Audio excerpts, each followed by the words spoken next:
Hi friends, स्वागत है निक maths में। तो आज हम डिस्कस करेंगे ऑयल इंडिया लिमिटेड ग्रेड 3 के जब एग्जाम्स होने वाला है उसके मैथ्स के प्रैक्टिस सेट नंबर 12 को। ठीक है, तो चलिए शुरू करते हैं। तो दोस्तों यहाँ देखोगे पहला क्वेश्चन है कि द यूनिट डिजिट इन। अब आपसे पूछ रहा है यूनिट डिजिट। तो दोस्तों यूनिट डिजिट क्या होता है? मान लेते एक नंबर है जैसे 503 लिख दिया। ठीक है, तो अब ये है ना यूनिट, ये पहला डिजिट को हम लोग क्या बोलते हैं? यूनिट। ठीक है, तो अब उसी तरह से ये एक दिया हुआ है, ये एक फॉर्मेट दिया हुआ है। अब इस जैसे यहाँ पे 7 है तो 7 का पावर 95 यानी 7 को 95 टाइम्स इंटू करना है एंड देन -3 को 58 टाइम्स इंटू करना, उसके बाद माइनस करके जो यूनिट डिजिट यानी पहला जो डिजिट होगा उसे आपसे पूछ रहा है। ठीक है, तो कैसे करेंगे? तो दोस्तों इस क्वेश्चंस को करने के लिए ट्रिक्स हैं और मैंने यूनिट डिजिट के ऊपर मैंने वीडियो बनाया हूँ, इस वीडियो के डिस्क्रिप्शन बॉक्स में मैं लिंक दे दूँगा। ठीक है, आप अगर नहीं देखे हो या फिर आपको नहीं पता है तो देख लोगे। ठीक है, तो मैं स्टार्ट करता हूँ डायरेक्ट। तो करना क्या है, सबसे पहले देखोगे ट्रिक क्या है। अब ये 7 है तो 7 कैसा नंबर है? Odd number. तो ओड नंबर है ना, तो इसको हम लोग लिखेंगे 1। ठीक है, एंड देन इनटू। अब इसको 4 से डिवाइड करेंगे। ठीक है, 4 से डिवाइड करने के बाद रिमाइंडर जो आएगा वो 7 का पावर बनेगा। क्लियर? तो दोस्तों 4 से डिवाइड करेंगे तो ये हो गया आपका, सिर्फ रिमाइंडर मुझे चाहिए। ठीक है ना, 4 2 जा 8 एंड देन 15, 4 3 जा 12, 3 यानी रिमाइंडर मिलेगा आपको 3। ये हो गया and then minus, same process यहाँ भी करेंगे। तो ये ओड है, ओड के लिए 1 लिखेंगे एंड देन इनटू। अब ये 3 का पावर अब वही आएगा जो रिमाइंडर 4 से डिवाइड करने के बाद जो रिमाइंडर होगा। तो इसको 4 से डिवाइड करेंगे, 4 1 जा 4, ये 1 18 यानी 16, ये 2। क्लियर? तो 7 का पावर 3, 7 का पावर 3 मतलब अब रिमाइंडर हमें चाहिए 343 यानी रिमाइंडर सॉरी ये आपका यूनिट डिजिट चाहिए। तो 7 का पावर 3 लेंगे तो हमारा क्या आएगा? 343। यूनिट डिजिट क्या है? 3 है ना, तो 3 एंड देन इंटू 1 करेंगे तो 3 एंड देन माइनस 3 स्क्वायर 9 को होगा और ये 1 से इंटू करेंगे 9। अब दोस्तों देखोगे 3 से तो 9 जाने वाला नहीं है तो क्या होगा? एक इससे इधर तो बहुत बड़ा नंबर है, एक लेगा तो ये हो गया 13 से 9 गया यानी 4। तो इस क्वेश्चन का आंसर हो जाएगा 4, जो कि ऑप्शन नंबर है बी। ठीक है, तो नेक्स्ट क्वेश्चन को देखते हैं। क्वेश्चन नंबर 2 यहाँ है 46 का स्क्वायर एंड देन माइनस, ये है आपका क्वेश्चन मार्क। अब यहाँ एक्स भी जो भी एज्यूम कर सकते हैं, क्वेश्चन मार्क ही रहने देते हैं, is equals to this minus this. तो सबसे पहले इसको माइनस कर लेंगे। तो ये कितना होगा? 8 से 6 गया तो 2, ये 9 से 6 गया 3, अब ये 3 0, ये हो गया आपका 1 1 3 3 2।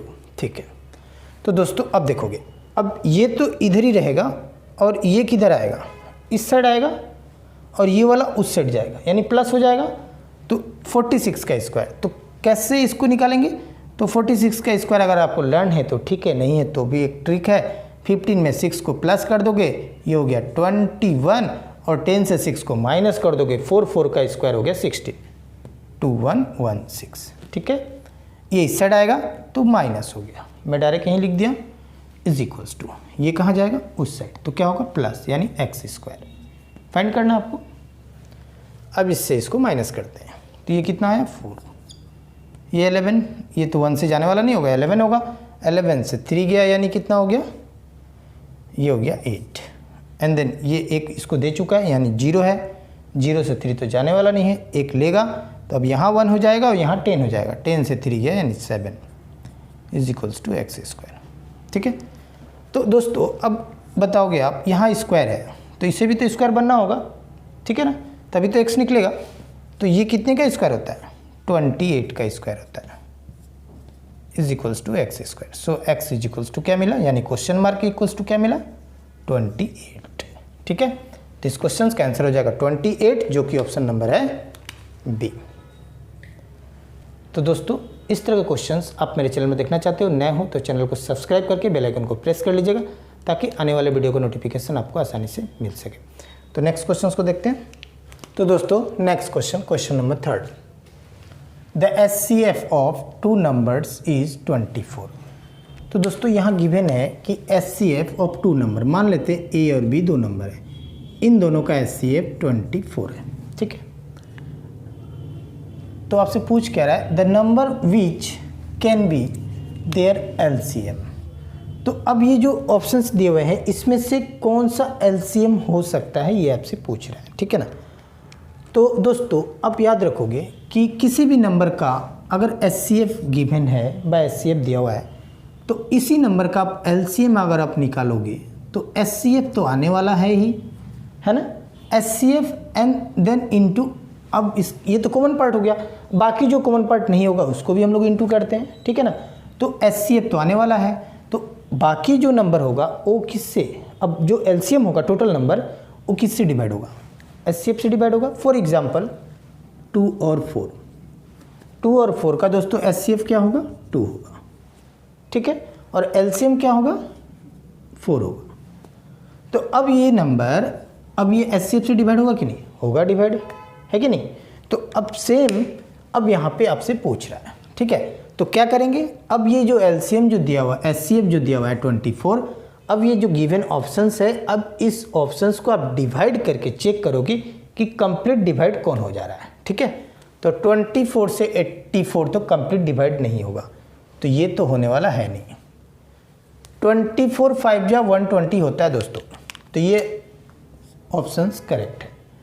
बाकी चेक कर लो, नहीं आएगा, ये भी नहीं आने वाला है, ठीक है ना। तो इस क्वेश्चन का आंसर हो जाएगा ऑप्शन नंबर बी 120, ठीक है।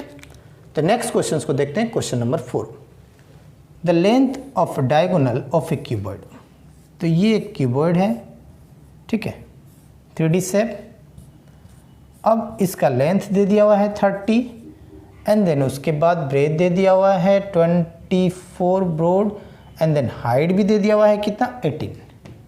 ये आपका गिवन है, ठीक है। तो पूछ क्या रहा है कि लेंथ ऑफ द डायगोनल। तो दोस्तों डायगोनल का लेंथ इज इक्वल्स टू होता है L square plus b square plus h square, ठीक है।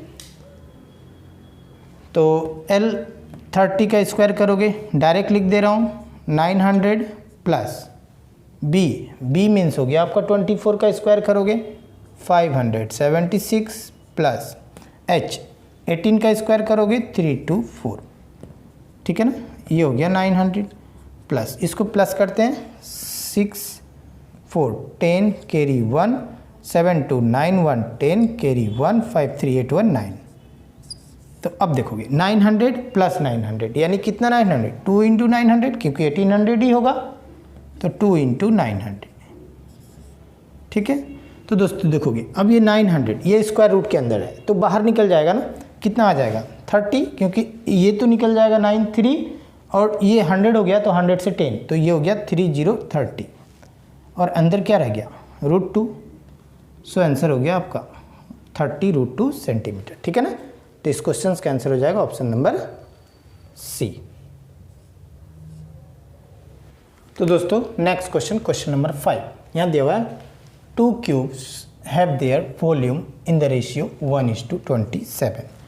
तो 2 क्यूब है दोस्तों, मान लेते हैं ये V1 एक क्यूब है और एक दूसरा है V2, इन दोनों का रेशियो दिया हुआ है। तो क्यूब इज इक्वल्स टू क्या होता है दोस्तों साइड क्यूब, ठीक है ना। तो रेशियो दे दिया हुआ है 1/27, ठीक है।